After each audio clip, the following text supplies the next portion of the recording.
Abdul Kalam achievers academy. இன்றைக்கி நம்ம பாலிட்டியில் 6th பாலிட்டியில் அடுத்த பேலன்ஸ் இருக்கிற டாபிக் பார்க்கலாம். ஸோ பன்முகத்தன்மை. பன்முகத்தன்மை அப்படிங்கிறது என்ன அப்படின்னா, இந்தியாவில் பல்வேறு இனம், மொழி, சமயம் இருந்தாலும் ஒரே பார்த்திங்கன்னா ஒன்றாக வாழ்ந்து ஒரு யூனிட்டியாக வாழ்கிறது தான் பன்முகத்தன்மை அப்படின்னு சொல்லுவாங்க. அதாவது இந்தியாவில் பன்முகத்தன்மை பொறுத்த வரைக்கும் நம்மளுடைய 5000 வருடம் பழமை வாய்ந்த நாகரிகம் தான் நம்ம இந்தியாவில் காணப்படுது. அது திராவிடர்களாக இருக்கட்டும், நீக்ரோக்கள், ஆரியர்கள், அல்பைன்கள், மங்கோலியர்கள், நவீன இந்தியர்கள்லாம் என்ன பண்ணுறாங்க, ஸோ இடம்பெயர்ந்து இங்கே பார்த்திங்கன்னா தங்கி பின்னாடி இவங்களே என்ன பண்ணுறாங்க, இந்தியாவிலே வசிக்கிறாங்க. அப்படி பல இனக்குழுக்கள், மொழி, சம்பந்தம் எல்லாமே மிங்கிலாகி ஒரு ஒற்றுமையாக வாழ்கிறது தான். அதாவது பார்த்திங்கன்னா வேற்றுமையில் ஒற்றுமை அப்படின்னு சொல்லக்கூடிய பன்முகத்தன்மையின் வடிவமாக இந்தியா பார்த்திங்கன்னா திகழ்ந்துட்டு இருக்கு. ஓகேங்களா. அடுத்து இந்தியா பார்த்திங்கன்னா ஒரு துணைக்கண்டம் அப்படின்னு சொல்லுவாங்க. இந்தியாங்கிறது ஒரு துணைக்கண்டம்னு சொல்லுவாங்க. ஏன் இந்தியா ஒரு துணைக்கண்டம் அப்படின்னு சொல்கிறாங்க அப்படின்னா, பல்வேறு மலைகள், காடுகள், ஆறுகள், குளங்கள், ஏரிகள், இயற்கை அமைப்புகள் எல்லாம் ஒரு சேர்ந்து காணப்படக்கூடிய ஒரு நில அமைப்பு. இதனால் இந்தியா பார்த்திங்கன்னா ஒரு துணைக்கண்டம் அப்படின்னு சொல்கிறாங்க. அதேமாதிரி பார்த்திங்கன்னா ஒரு பகுதியோட பொருளாதார நடவடிக்கையில் எதை சார்ந்து தீர்மானிக்குது அப்படின்னா, அங்கே இருக்கக்கூடிய நில அமைப்புகளும் அதோடைய கால்நிலை கூறுகளும் தான். நில அமைப்புகளும் அதோடைய கால்நிலை கூறுகளும் தான் அந்த பகுதியோடைய பொருளாதார நடவடிக்கையை தீர்மானிக்குது. அது மட்டும் இல்லாமல் ஒரு சின்ன பாக்ஸ் கொஷின் எடுத்து கொடுத்துருப்பாங்க. இங்கே அதிகமாக எங்கே மழை பெய்யுது, குறைவாக எங்கே மழை பெய்யுது, அது எந்த பகுதியில் இருக்குது, இதை கேட்பாங்க. அப்படி கேட்கும்போது நம்மளுக்கு தெரியும் அதிகமாக எங்கே மழை பெய்யும் அப்படின்னு பார்த்தீங்கன்னா, மேகாலயாவில் அதிகமாக மழை பெய்யுது. மேகாலயாவில் பர்டிகுலர் எந்த பகுதி அப்படின்னா மௌசின்ராம் அப்படிங்கிற ஒரு பகுதியில். அடுத்து குறைவான மழை பெய்யும் பகுதி. ஸோ குறைவான மழை பெய்யும் பகுதி எங்கே அப்படின்னா நம்மளுக்கு தெரியும், பாலைவன பகுதி எங்கே இருக்குது, நம்மளுக்கு ராஜஸ்தானில் இருக்குது. அங்கே மழைப்பொழிவு ரெயின்ஃபாலுங்கிறது ரொம்ப கம்மியாக கிடைக்கும். அப்போ குறைவான மலைப்பகுதி எங்கே அப்படின்னா ராஜஸ்தானில் பர்டிகுலர் எங்கே அப்படின்னா ஜெய்சால்மர் அப்படிங்கிற ஒரு பகுதியில் கிடைக்குது. அதுக்கடுத்து குடும்பம் மற்றும் சமூகம்னா என்ன? குடும்பம்னா என்ன, சமூகம்னா என்னன்னா, ஒரு சமூகத்துடைய அடிப்படை அழகே குடும்பம் தான். அந்த குடும்பம் எப்படி மெர்ஜ் ஆகுதோ அதை பொறுத்து தான் என்ன பண்ணணும், அந்த சமூகம் ஆகும்போது கட்டமைக்க முடியும். ஓகேங்களா. அடுத்து சமய சமூக பன்முகத்தன்மை. பன்முகத்தன்மை. இந்தியா பார்த்திங்கன்னா ஒரு மதச்சார்பற்ற நாடு. மதச்சார்பற்ற நாடு அப்படின்னா என்னது, இந்தியனாக இருக்கட்டும், இந்துக்கள், முஸ்லீம்கள், கிறிஸ்டியன்கள், புத்து, சமணம் எல்லாமே, சீக் எல்லாமே கலந்த ஒரு யூனிட்டியான ஒரு கண்ட்ரி. அதனால பார்த்திங்கன்னா இந்தியாவை ஒரு மதச்சார்பற்ற நாடு அப்படின்னு சொல்லுவாங்க. அதாவது அது மட்டும் இல்லாமல் இந்தியா பல மதங்களுடைய தாயகம் அல்லது பல மதங்களுடைய புகலிடம்னு கூட சொல்லுவாங்க இந்தியாவை. ஓகேங்களா. அடுத்து மொழிசார் பன்முகத்தன்மை பற்றி பார்க்க போகிறோம். மொழிசார் பன்முகத்தன்மை பொறுத்த வரைக்கும் ஒரு சின்ன கால்குலேஷன் பார்க்கலாம். அது 2003 சென்சஸில் இந்தியாவில் மொத்தம் இம்பார்ட்டன்ட் லாங்குவேஜ் அப்படின்னா 122 முக்கிய மொழிகள் இருக்காமா. இம்பார்ட்டன்ட் 322. ஆனால் முக்கிய மொழிகள் இருந்தாலுமே எவ்வளோ மொழிகள் இருக்குது இந்தியாவில் அப்படின்னா 1599 மற்ற மொழிகள் இருக்குது. டோட்டலாக 1599 மொழிகள் இருந்தாலும் முக்கியமான மொழிகள் அப்படின்னு 122. முக்கியமான மொழிகளில் மக்கள் பேசக்கூடியது, தற்பொழுது நடைமுறை இருக்கக்கூடியது சொல்கிறாங்க. அதேமாதிரி பார்த்தீங்கன்னா இந்த மொழிகளுக்கெல்லாம் முதன்மையான மொழி அப்படின்னு பார்த்தா தமிழ் தான் சொல்கிறாங்க. ரொம்பவும் பழமையான மொழி திராவிட மொழி அப்படின்னு சொல்லுவாங்க. ஸோ ரொம்ப இந்தியாவில் இருக்கக்கூடிய மொழிகளில் மிகவும் பழமையான மொழி என்ன அப்படின்னா தமிழ் மொழி. பிற மொழியின் கலப்பின்றி தனித்து இயங்கும் தன்மை கொண்டது நம்ம தமிழ் மொழி. அடுத்து என்ன சொல்கிறாங்க அப்படின்னா, இது 2001. அடுத்து 2011 சென்சஸில் எடுக்கும் போது இன்னொரு இடம் கொடுக்குறாங்க. என்ன தான் நிறைய 122 இம்பார்ட்டன்ட் முக்கிய மொழிகள் இருந்தாலும் ஒரு 5 மொழிகள் தான் அதிகமாக மக்களால் பேசப்படுது. அது என்னென்ன மொழிகள் பேசப்படுறாங்க மக்களால் அப்படின்னு பார்க்கும்பொழுது ஹிந்தி முதல்ல ஹிந்தி வருது அதிகமாக. 43.63% பார்த்திங்கன்னா இந்தி மக்கள் இந்தி மொழியை பேசுகிறாங்க இந்தியாவில். அதுக்கடுத்து வங்காள மொழி பார்த்திங்கன்னா ஹிந்திக்கு அடுத்து அதிகமாக பேசப்படக்கூடிய மொழி. அதுக்கடுத்து தெலுங்கு, அதுக்கடுத்து மராத்தி, அதுக்கடுத்து தமிழ். இதெல்லாம் பார்த்திங்கன்னா மக்களால் இந்தியாவில் பேசப்படக்கூடிய முதன்மை 5 மொழிகள் அப்படின்னு சொல்லலாம். இதுவும் கூட கொஷின் கேட்கலாம், ஆர்டர் பண்ணி கூட கேட்கலாம். அப்போ இதுக்கு என்ன ஒரு ஷார்ட்கட் வச்சுக்கலாம் அப்படின்னா, ஹோம்ஒர்க் பண்ணணும். ஸ்கூல் போயிட்டா என்ன பண்ணணும், ஸ்கூலுக்கு வந்தோடனே ஹோம்ஒர்க் பண்ணணும் இந்த குழந்தைகள். இப்போ ஹோம்ஒர்க் பண்ணணுமா, ஹோம்ஒர்க் பண்ணணும். ஆனால் இப்போ குழந்தைகள் என்ன, அது அதிகமாக டீ குடிக்க ஆரம்பிச்சிருச்சுங்க. அப்போ டீ குடிக்கணும். யார்கிட்ட, எங்கள் அம்மாட்ட கேட்குது, டீமா டீ அப்படின்னு சொல்லுது. ஹோம்ஒர்க் பண்ணணுமா, டீமா டீ கொடுத்தா தான் நான் ஹோம்ஒர்க் பண்ணுவேன். ஹோம்ஒர்க் பண்ணணும், டீமா டீ. இதுதான் வந்து பார்த்தீங்கன்னா ஒரு shortcut. Hindi, H means Hindi. வங்காளம், டபிள்யூ மீன்ஸ் வங்காளம். DE means Telugu. MA means Marathi. இந்த டி மீன்ஸ் தமிழ். இது சும்மா ஷார்ட்கட்டாக வச்சுக்கோங்க, யூஸ்ஃபுல்லாக இருக்கும் நினைக்கிறேன். அடுத்து ஒரு பாஸ்ட் கொஸ்டின் கொடுத்துருப்பாங்க. 8வது அட்டவணையை பற்றி சொல்லியிருப்பாங்க. 8வது அட்டவணை பொறுத்த வரைக்கும் அலுவலக மொழிகளாக 22 மொழிகள் வந்து பார்த்திங்கன்னா கொண்டு வந்திருப்பாங்க. அதில் செம்மொழி மொழிகள் வந்து 6 அந்தஸ்து பெற்றிருக்கும். இப்போ கரண்ட் அஃபேர்ஸில் கொஞ்சம் சில மொழிகள் ஆட் பண்ணியிருக்காங்க. நம்ம அடுத்த வீடியோ பார்க்கும்போது அது என்னென்ன மொழிகள்னு சொல்கிறேன். முதல்ல செம்மொழி அந்தஸ்து பெற்ற மொழி என்னென்னா தமிழ் தான், 2004. அடுத்து சமஸ்கிருதம் 2005. அதுக்கடுத்து தெலுங்கு கன்னடம் 2008. மலையாளம் 2011. ஒரியா அல்லது ஒடிஷா 2014. ஓகே, இதுவுமே ஒரு சின்ன ஷார்ட்கட் இருக்குது. டிஎஸ்டிகேஎம்ஓ. ஸோ ஃபஸ்ட்டு தமிழ், சான்ஸ்கிரிட், அதுக்கடுத்து தெலுங்கு கன்னடம், அதுக்கடுத்து மலையாளம், அப்புறமேட்டு ஒடியா அல்லது ஒடிஷா. டிஎஸ்டிகேஎம்ஓ இது ஒரு ஷார்ட்கட் வச்சுக்கோங்க. அதுக்கடுத்து பண்பாட்டு பன்முகத்தன்மை. பண்பாடுங்கிறது அந்த மக்களுடைய வாழ்க்கை சம்பந்தமான ஒன்று.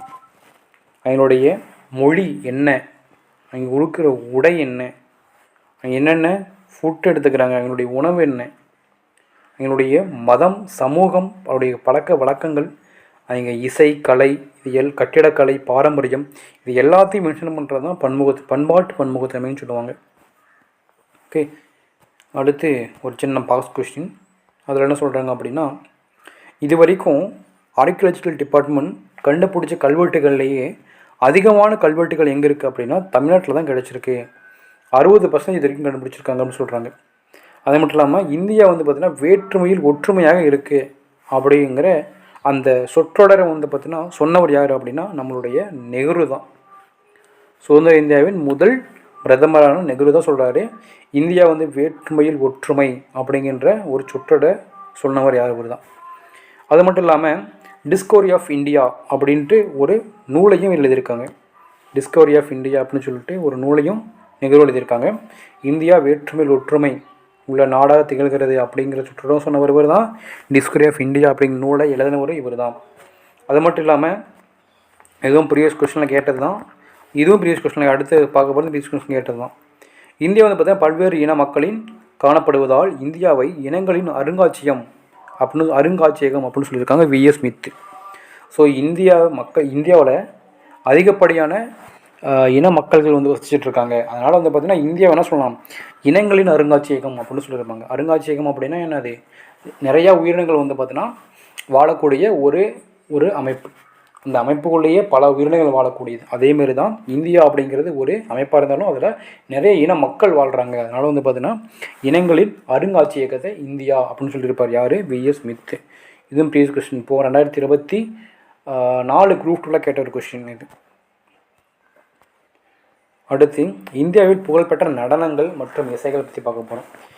இந்த இசையை பொறுத்த வரைக்கும் இந்துஸ்தானி, கர்நாடிக், அப்படி பார்த்தீங்கன்னா தமிழ் இசை, நாட்டுப்புறம், ஃபோக்கு, லாவணி இசை, கச்சல் இசைன்னு சொல்லிட்டு நிறைய இசைகள் இருக்குது. அது மட்டும் இல்லாமல் புகழ்பெற்ற நடனங்களும் இருக்கும். ஸோ இதுவுமே ரொம்ப ரொம்ப இம்பார்ட்டண்ட். இதுவுமே கேட்டிருக்காங்க, இது நல்லா பார்த்துக்கோங்க. போன வருஷம் குரூப் 4ல் கேட்டாங்க, இதை 2022 கேட்டாங்க. கேரளா. ஸோ கேரளா பொறுத்த வரைக்கும் என்னென்ன நடனங்கள் அங்கே நிகழ்த்தப்படுறது அப்படின்னா தெய்யம், மோகினி ஆட்டம், கதகளி, ஸோ அந்த வேடம் அணிந்துக்கிட்டு ஆடக்கூடிய ஒரு ஆட்டம். ஆந்திர பிரதேசம் பொறுத்த வரைக்கும் குச்சிப்பிடி, ஆந்திர பிரதேசம் குச்சிப்புடி. ஸோ பிரதேசமாக இருக்குது, மலையாக இருக்குது அப்படின்னா அங்கே குச்சி பிடிச்சிக்கிட்டு தான் ஏறணும் அப்படின்னு வச்சுக்கோங்க. அதுக்கடுத்து ஒடிசா ஒடிசி, இதுக்கு ஒன்றும் பிரச்சனை இல்லை. மணிப்பூர் மணிப்புரி, அது ஒன்றும் பிரச்சனை இல்லை. அதுக்கடுத்து அசாம் சத்ரியா. சாம் இது ஷார்ட்கட்டாக அது சாமும் சத்யாவும் ஃப்ரெண்டு. சாமும் சத்யாவும் ஃப்ரெண்டுன்னு வச்சுக்கோங்க. சாமும் சத்யாவும் ஃப்ரெண்டு, சத்ரியா. அதுக்கடுத்து வட இந்தியா பொறுத்த வரைக்கும் கதக். வட இந்தியாவை பொறுத்த வரைக்கும் கதக் அப்படின்னு ஒரு நடனங்கள் ஆடப்படுகிறது. அதுக்கடுத்து கர்நாடகா வந்து பார்த்திங்கன்னா யக்ஷகானம் அப்படின்னு சொல்லிட்டு, பஞ்சாப் வந்து பார்த்திங்கன்னா பாங்க்ரா பாப்பா, பஞ்சாப் பாங்க்ரா. ஸோ வட India Kathak, Karnataka Yakshagana, Jammu Kashmir தும்பல், Jammu தும்மு, so ஜமகாலம், so துங்கல்னு வச்சுக்கோங்க. அதுக்கடுத்து குஜராத் பொறுத்த வரைக்கும் கார் அதிகமாக மேனுஃபேக்சரிங் பண்ணுவாங்க அப்படின்னு வச்சுக்கோங்க. குஜராத். அதுக்கடுத்து குஜராத் வந்து பார்த்திங்கன்னா காரமாக சாப்பிடுவாங்க, அல்லது குஜராத்காரங்க எப்பயுமே ஸோ காரமாக சாப்பிடுவாங்க. அப்புறமேட்டு பார்த்தீங்கன்னா நல்லா தாண்டிகமாக இருப்பாங்க, காரம் சாப்பிட்டு நம்ம தாண்டிகமாக இருக்காங்கடா குஜராத்காரங்க அப்படின்னு வச்சுக்கோங்க. அதுக்கடுத்து ராஜஸ்தான் பொறுத்த வரைக்கும் அங்கே எப்பயுமே அந்த மணல் கல் அதிகமாக இருக்கிறதுனால கல் என்ன பண்ணுவாங்க, குமிச்சு வச்சுருப்பாங்க. குமிச்சு அல்லது கூறாக இருக்கும். கல் எப்பயுமே கூறாக இருக்கும் அல்லது குமிச்சு வச்சுருப்பாங்க. இப்போ ராஜஸ்தான் பொறுத்த வரைக்கும் கல் பேலியாக குமிச்சு வச்சுருப்பாங்க, கூறாக இருக்கும், கூமர்.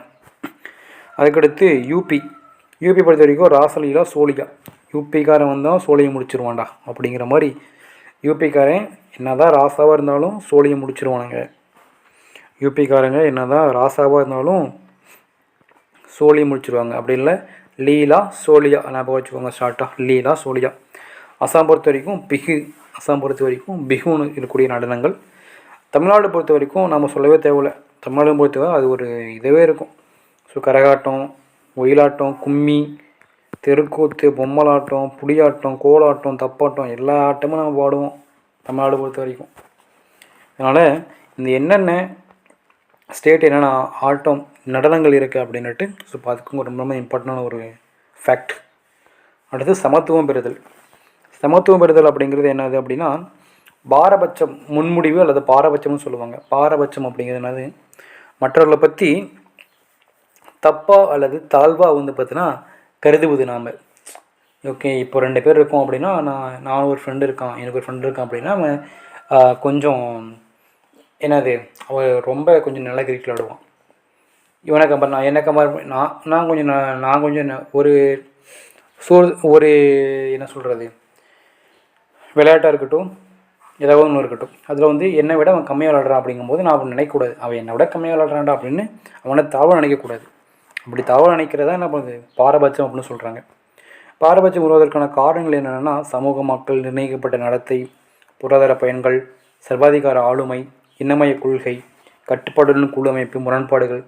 சும்மா இதில் சும்மா ரீடு விடுங்க, இதெல்லாம் கேட்க மாட்டாங்க. அடுத்து நம்ம பாஸ் கொஸ்டின் போயிடலாம். இது ரொம்ப ரொம்ப இம்பார்ட்டண்ட்.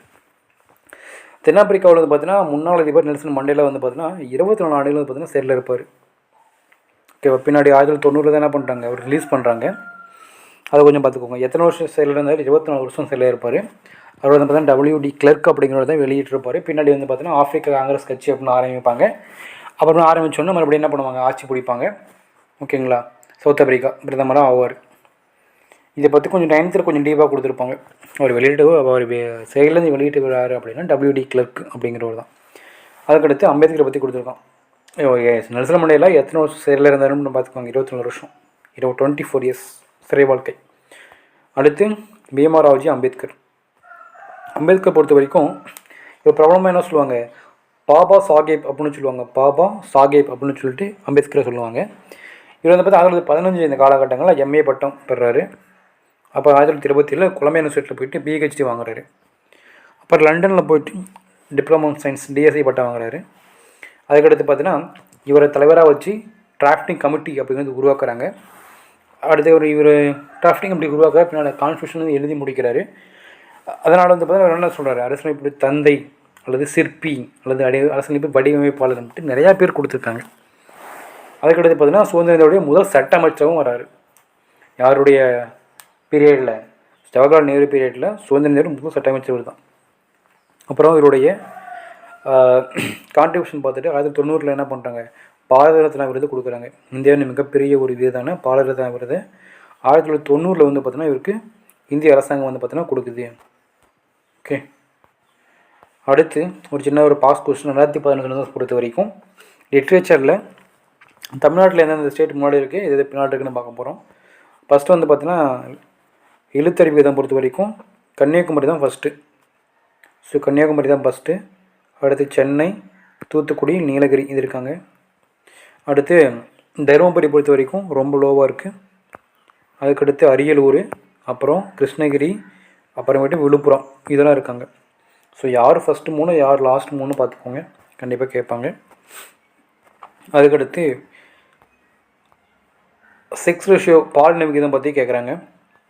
பாலின விகிதம் பொறுத்த வரைக்கும் தமிழ்நாட்டில் வந்து பார்த்தீங்கன்னா யார் ஃபஸ்ட்டு அப்படி இருக்காங்க அப்படின்னா நீலகிரி, தஞ்சாவூர், நாகப்பட்டினம், லாஸ்ட் அதே தருமபுரி, சேலம், கிருஷ்ணகிரி. ஸோ இவங்களாம் வந்து பார்த்தீங்கன்னா கடைசி இடத்துல இருக்காங்க. இதெல்லாம் சரியாக பார்த்துக்கோங்க, நோட் பண்ணி வச்சுக்கோங்க, கண்டிப்பாக கேட்பாங்க. அடுத்து அந்த அட்டைக்கு பின்னாடி கொடுத்துருப்பாங்க அப்துல் கலாம் பற்றி கொடுத்துருப்பாங்க. அப்துல் கலாம் பொறுத்த வரைக்கும் நம்மளுடைய அப்துல் கலாம் ஐயா 1931 பிறந்து 2015 இறந்துருவார். இவருடைய பெயர் ஃபுல் ஃபார்ம் என்னென்னா அபுல் பகீர் ஜெய்னுல் ஆப்தீன் அப்துல் கலாம்னு சொல்லுவாங்க. ஏபிஜேன்னு சொல்கிறோம்ல, ஏபிஜே. அதில் ஏபிஜே சொல்லுவோம்ல, ஏபிஜே. ஸோ அதில் அபுல் பகீர் ஜெய்னுல் ஆப்தீன் அப்துல் கலாம் அப்படின்னு சொல்லுவாங்க. இவர் வந்து பார்த்திங்கன்னா 11வது குடியரசுத் தலைவர், 11வது குடியரசுத் தலைவராக இருந்திருப்பார். ஒரு சயின்டிஸ்ட்டு, இந்தியாவில் சயின்டிஸ்டாக இருந்து குடியரசுத் தலைவரான ஒரே நபர் நம்ம ஐயா தான். அதேமாதிரி பார்த்தோன்னா 1997 அவருக்கு பாரத ரத்னா விருது கொடுக்கப்பட்டுச்சு. 1997 பாரத ரத்னா விருது வாங்கியிருப்பார். ஸோ அம்பேத்கர் 1990 வாங்கியிருப்பார், இவர் 1997 வாங்கியிருப்பார். காமராஜர் 1976 வாங்கியிருப்பார், 3 இடம். ஓகே, அதுக்கடுத்து இவர் எழுதிய புக்ஸ் என்னென்ன அப்படின்னு பார்த்தோம்னா அக்னி சிறகுகள், இந்தியா 2020 எழுச்சி, அதுக்கடுத்து எழுச்சி தீபங்கள், இந்தியா 2020 எழுச்சி தீபங்கள், தி லுமினஸ் ஸ்பார்க், அதுக்கடுத்து மிஷன் இந்தியா, அதுக்கடுத்து இந்திய ஏவுகணை மனிதர் அப்படின்னு சொல்லக்கூடியவங்க இவருடைய சிறப்பு பெயர், இந்திய ஏவுகணை மனிதர். இவர் எழுதிய புக்ஸும் பார்த்துக்கோங்க. இவருடைய ஃபுல் ஃபார்ம் என்னது? அபுல் பகீர் ஜெய்னுல் ஆப்தீன் அப்துல் கலாம், 11வது குடியரசுத் தலைவர், 1997 பாரத ரத்னா விருது வாங்கியிருக்கார். அதுக்கடுத்து செல்வி இளவழகி பொறுத்த வரைக்கும் சென்னை விவசாயப்படி சேர்ந்தவங்க. 2008 பிரான்ஸில் போயிட்டு முதல் கேரம் சாம்பியன் வாங்கியிருக்காங்க. அதே 2008 உலக கேரம் சாம்பியன் வாங்கியிருப்பாங்க. ஓகேங்களா? வேறு என்னென்ன, மாரியப்பன் தங்கவேலு சேலம் டிஸ்ட்ரிக்ட் சேர்ந்தவங்க. பாரா ரியா ஒலிம்பிக்கில் ஆண்கள் உயரம் தாண்டுதல் போட்டியில் தங்கப்பதக்கம் வாங்கியிருப்பாங்க. பின்னாடி கண்டினியூஸாக 3 பதக்கங்கள் ஒலிம்பிக்கில் வாங்கின ஒரே ஆள் நம்மளால் தான், அது இந்தியாவில் பொறுத்த வரைக்கும். அந்த தங்கப்பதக்கம் வாங்கும் போது அதனுடைய டார்கெட் உயரம் தாண்டுதல் எத்தனை அப்படின்னா T42 அந்த இதில் கலந்துப்பார். 1.89 மீட்டர் தாண்டி இருப்பார், 1.89 மீட்டர் தாண்டி இருப்பார். அதுக்கடுத்து விஸ்வநாதன் ஆனந்த், இவரும் சென்னை சார்ந்தவங்க தான். செஸ்ஸு 1988 முதல் கிராண்ட் மாஸ்டர், இந்தியாவுடைய முதல் கிராண்ட் மாஸ்டர் யார்? விஸ்வநாதன் ஆனந்த் தான். வருஷம் என்னன்னா 1988. எளிமையான ஒரு குடும்பத்துலேருந்து தான் வந்திருப்பாங்க இவரும். இவர் உலக சாம்பியனாக என்னென்ன வருஷத்தில் உலக சாம்பியன் ஆகிருப்பார் அப்படின்னா 2000, 2007, 2008, 2012 இதெல்லாம் வந்து பார்த்தீங்கன்னா ஒரு உலக சாம்பியனான வருடங்கள். அப்புறம் 1999 காலகட்டங்களில் ராஜீவ் காந்தி கேல் ரத்னா விருது வாங்கியிருப்பார். அதாவது ஸ்போர்ட்ஸுக்குன்னு கொடுக்கப்பட்ட உயர்ந்த விருது தான் அந்த ராஜீவ் காந்தி கேல் ரத்னா விருது. இது வந்து பார்த்தீங்கன்னா 92 காலகட்டத்திலாம் வாங்கியிருப்பார். அதுக்கடுத்து 2007 பத்மபூஷன் அவார்டு வாங்கியிருப்பாங்க. 2007 பத்மபூஷன்.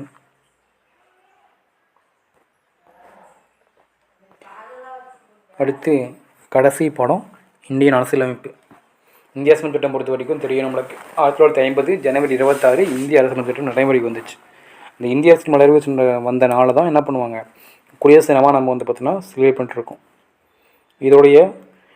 இதோடைய ஹிஸ்ட்ரி பேக்ரவுண்ட் பொறுத்த வரைக்கும் 1929 இந்த லாகூர் காங்கிரஸ் மாநாடு. 1929 லாகூர் காங்கிரஸ் மாநாட்டில் என்ன பண்ணியிருப்பாங்க அப்படின்னா, காங்கிரஸ் மாநாடு முழு சுயராஜ்யம் அடைவது தான் நம்மளுடைய முழக்கம் அப்படின்னு சொல்லியிருப்பாங்க. யார்? ஜவஹர்லால் நேரு சொல்லியிருப்பார். பின்னாடி 1930 ஜனவரி 26 சுதந்திர நாளாக வந்து பார்த்திங்கன்னா கொண்டாடி அதை வந்து பார்த்திங்கன்னா கொண்டாடுறாங்க. 1930 குடியரசு நாளாக சுதந்திர தின நாளாக கொண்டாடினாங்க. முழு சுதந்திர நாளாக கொண்டாடப்பட்டுச்சு 1930.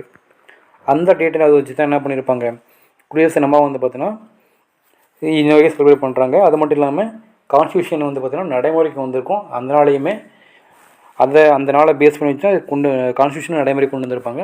அதனால் அதை பார்த்திங்கன்னா ரிப்பப்ளிக் ஆன் டேட்டாகவும் செலிப்ரேட் பண்ணுறாங்க. ஓகேவா? இந்த ஆறுமுகம் அப்படிங்கிறதெல்லாம் அடிச்சிருங்க, அதெல்லாம் இதில்.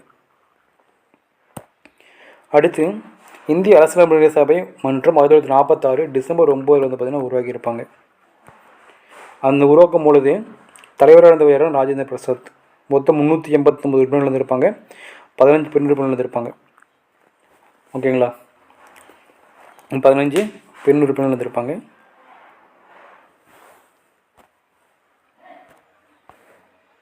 அடுத்து drafting committee. So drafting committee பொறுத்த வரைக்கும் மொத்தம் 7 பேர் அம்பேத்கரோடைய சேர்த்தி. இவர் தான் வந்து பார்த்திங்கன்னா ஹெட்டு. அம்பேத்கர் தான் ஹெட்டு. அம்பேத்கர் தான் ஹெட்டாக இருப்பார். என்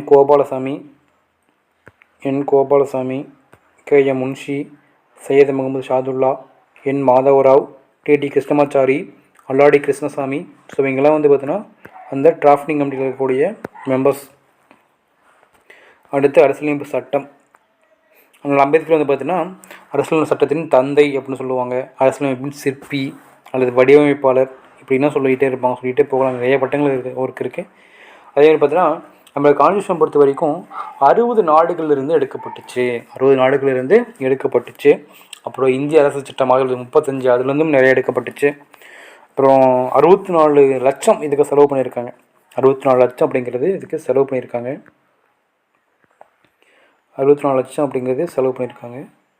60 நாடுகள்லேருந்து எடுக்கப்பட்டிருக்கு. 2473 திருத்தங்கள் அப்படிங்கிறது மேற்கொள்ளப்பட்டிருக்கு. 2473 திருத்தங்கள் அப்படிங்கிறது மேற்கொள்ளப்பட்டிருக்கு. இது வந்து நம்ம கான்ஸ்டியூஷன் வந்து பார்த்திங்கன்னா தயாரிக்க 2 வருடங்கள் 11 மந்த் 18 டேஸ் ஆச்சு. 2 வருடங்கள் 11 மந்த் 18 டேஸ் ஆச்சு. பின்னாடி 1949 நவம்பர் 26 என்ன பண்ணாங்க அப்படின்னா நம்மளுடைய சட்டம் வந்து அரசு கான்ஸ்டியூஷன் ரெடி ஆயிடுச்சு. பின்னாடி எப்போ தயாரானுச்சுன்னா 1949 நவம்பர் 26. பட் நடைமுறைக்கு வந்தது எப்போன்னா 1950 ஜனவரி 26. ஏன் 1950 ஜனவரி 26 நடைமுறைக்கு வந்துச்சு அப்படின்னா அந்த 1929 லாகூர் காங்கிரஸ் மாநாடு, அப்புறம்போது 1930 ஜனவரி 26 என்ன பண்ணியிருப்பாங்க, முழு சுதந்திர நாளாக வந்து பார்த்தீங்கன்னா கொண்டாடி இருப்பாங்க. அந்த நாளையே என்ன பண்ணியிருப்பாங்க, குடியரசு தினமாக வந்து செலிப்ரேட் பண்ணுவாங்க. அந்த நாள்லேயே என்ன பண்ணாங்க, கான்ஸ்டியூஷனும் நடைமுறைக்கு வந்துச்சு. ஸோ அதனால் அந்த ஜனவரி 26 ரிப்பப்ளிக் டேவை செலிப்ரேட் பண்ணிட்டுருப்பாங்க. அப்போது அந்த 1950 ஜனவரி 26 வந்து பார்த்தீங்கன்னா ஏற்றுக்கொள்ளும் போது எத்தனை உறுப்புகள் இருந்துச்சு அப்படின்னா 395 உறுப்புகள் இருந்துச்சு. எத்தனை பகுதிகள் இருந்துச்சு, 22 பகுதிகள் இருந்துச்சு. எத்தனை அட்டவணை, 8 அட்டவணைகள் இருந்துச்சு. தற்போது எத்தனை இருக்குது அப்படின்னா 448 உறுப்புகள் இருக்காமா, 25 பகுதிகள் இருக்காமா, அதுக்கடுத்து 12 அட்டவணைகள் அப்படிங்கிறது இருக்காமா. இது அப்டேட்டாக இப்போ இருக்கிறது. அப்போ 2016 வரைக்கும் எத்தனை கான்ஸ்டியூஷன் அமெண்ட்மெண்ட் ஆக்ட் பண்ணியிருந்தாங்கன்னா 2016 வரைக்கும் 101வது சதவீதம் தான் அதிகமாக இருந்துச்சு 2016. பட் இப்போ 2025 இருக்கும்போது எவ்வளோ how many amendments acts in India பொறுத்த வரைக்கும் எத்தனை அமெண்ட் பண்ணியிருக்காங்கன்னு செக் பண்ணிக்கோங்க. ஸோ அப்போ 101வது சட்ட திருத்தம் பொறுத்த வரைக்கும் ஜிஎஸ்டி தான் 101வது சட்ட திருத்தமாக இருந்துச்சு. அதுக்கடுத்து முகப்புரை. ஸோ முகப்புரை அப்படிங்கிறது என்னது அப்படின்னா அரசு சட்டத்தின் முன்னுரை தான் முகப்புரை அப்படின்னு சொல்லியிருப்பாங்க. அரசு சட்டத்துடைய முன்னுரை தான் முகப்புரை அப்படின்னு சொல்லியிருப்பாங்க. அதேமாரி பார்த்திங்கன்னா இந்த முகப்புரை பொறுத்த வரைக்கும் சில முக்கியமான வாசகங்கள் வந்து பார்த்திங்கன்னா பொறிக்கப்பட்டிருக்கும். அதை வந்து ஆர்டராக கேட்டிருக்காங்க. என்னென்ன ஆர்டரில் இருக்குது அப்படின்னு பார்த்தீங்கன்னா இறையாண்மை சாவுஜன், சமத்துவம் சோசியலிஸ்ட், மதச்சார்பின்மை செக்குலர், மக்களாட்சி ரிப்பப்ளிக், குடியரசு மக்களாட்சி, அதுக்கடுத்து குடியரசு ரிப்பப்ளிக். இது வந்து பார்த்தீங்கன்னா டெமோக்ராட்டிக் 3S LEF இதுதான் shortcut. Sovereign, socialist, secular, democratic, republic, அடுத்து பார்த்திங்கன்னா லிபரேஷன், அடுத்து ஈக்குவாலிட்டி அண்ட் ஃபெடரேஷன் சொல்லுவாங்க. இதெல்லாம் வந்து பார்த்திங்கன்னா இந்த முகப்புரையில் இருக்கக்கூடிய அந்த வாசகங்கள். இதை என்ன சொல்லுவாங்கன்னா ஆர்டர் பண்ணி எல்லாம் சொல்லுவாங்க. ஓகேங்களா. அடுத்து அடிப்படை உரிமைகள். என்ன அடிப்படை உரிமை இருக்குது நம்மக்கிட்ட? சமத்துவ உரிமை இருக்குது. சமத்துவ உரிமை இருக்குது. Article 14 to 18. அடுத்து சுதந்திரமாக செயல்படும் முறை 19 to 22. சுதந்திரத்துக்கு எதிரான உரிமை 20 to 24. அதுக்கடுத்து பார்த்தீங்கன்னா சுதந்திர சமய உரிமை, கலாச்சார மற்றும் கல்வி உரிமை 29 to 30. சட்ட தீர்வு பெறும் உரிமை ஆர்டிகிள் 32. இதெல்லாம் வந்து பார்த்திங்கன்னா முக்கியமான ஆர்டிகிள்ஸ், அடிப்படை உரிமைகள். சொத்துரிமை இருந்திருக்கும், அதை நீக்கியிருப்பாங்க. ஓகேவா. அதுக்கடுத்து 18 வயது வந்து பூர்த்தியடைஞ்சால் எங்களுக்கு வந்து பார்த்திங்கன்னா ஓட்டுரிமை வந்து பார்த்திங்கன்னா கண்டிப்பாக கொடுக்கணும் அப்படின்னு சொல்லியிருப்பாங்க. ஓட்டளிக்கக்கூடிய அந்த இந்திய குடிமகனுக்கு ஓட்டளிக்கக்கூடிய அந்த உரிமை வந்து பார்த்திங்கன்னா 18 வருஷம் வந்து பார்த்திங்கன்னா ஆயிடுச்சு அப்படின்னா எங்களுக்கு வாக்களிக்கும் உரிமை கொடுக்கப்பட்டுச்சு. அப்புறம் அடிப்படை கடமைகளை பொறுத்த வரைக்கும் தேசிய கொடி, தேசிய கீதத்தை வந்து பார்த்திங்கன்னா மதிக்கணும். அரசியலமைப்பு சட்டத்தை வந்து பார்த்திங்கன்னா மதிக்கணும். அதேமாரி பார்த்திங்கன்னா நம்ம சுதந்திரத்துக்கு வந்து பார்த்திங்கன்னா இன்னுயிர் கொடுத்த அந்த நமது தலைவர்களை வந்து பார்த்திங்கன்னா பின்பற்றி நடக்கணும். ஓகேங்களா. அது மட்டும் இல்லாமல் நாட்டை வந்து பார்த்திங்கன்னா பாதுகாக்கணும். நாட்டுக்கு வந்து பார்த்திங்கன்னா ஏதாவது போர், அசாதாரண சூழல் தேவைப்படும் பொழுது நாமளும் போய் கலந்துக்கணும் அந்த போரில். அதுக்கடுத்து சாதி, மதம், மொழி இதில் வந்து பார்த்திங்கன்னா பாகுபாடு காட்டாமல் அனைவரும் சகோதரத்தோடு இருக்கணும்னு சொல்லியிருப்பாங்க. அதேமாதிரி பார்த்திங்கன்னா நம்மளுடைய பாரம்பரியம், பழம்பெருமையை வந்து பார்த்திங்கன்னா காக்கணும். அதுக்கு அழிவு இருந்துச்சு அந்த மீட்டெடுக்கணும் அப்படின்னு சொல்லியிருப்பாங்க. அதேமாதிரி பார்த்திங்கன்னா காடுகள், நதிகள், ஏரிகள், இயற்கை வளங்கள், விலங்குகள் இதெல்லாம் பாதுகாக்கணும்னு சொல்லியிருப்பாங்க. அப்புறம் அறிவியல், மனிதாபிமானம், சீர்திருத்த உணர்வுகளை வந்து வளர்த்துக்கோங்க. அப்புறம் வன்முறை தவிருங்க, அரசு சொத்துக்களை பாதுகாப்புங்க, அரசோட சொத்துக்களை பாதுகாத்துங்க அப்படின்னு சொல்லியிருப்பாங்க. அடுத்து 6 முதல் 14 உட்பட்ட குழந்தைகளுக்கு பெற்றோர்கள் அல்லது பாதுகாவலர்கள் கல்வி வாய்ப்புகளை ஏற்படுத்தி தரணும். 6லேருந்து 14 வயசு இருக்கிற குழந்தைகளுக்கு எங்களுடைய பெற்றோர் வந்து பார்த்திங்கன்னா கண்டிப்பாக எஜுகேஷன் வந்து பார்த்திங்கன்னா ஏற்படுத்தி தரணும். அதை இலவச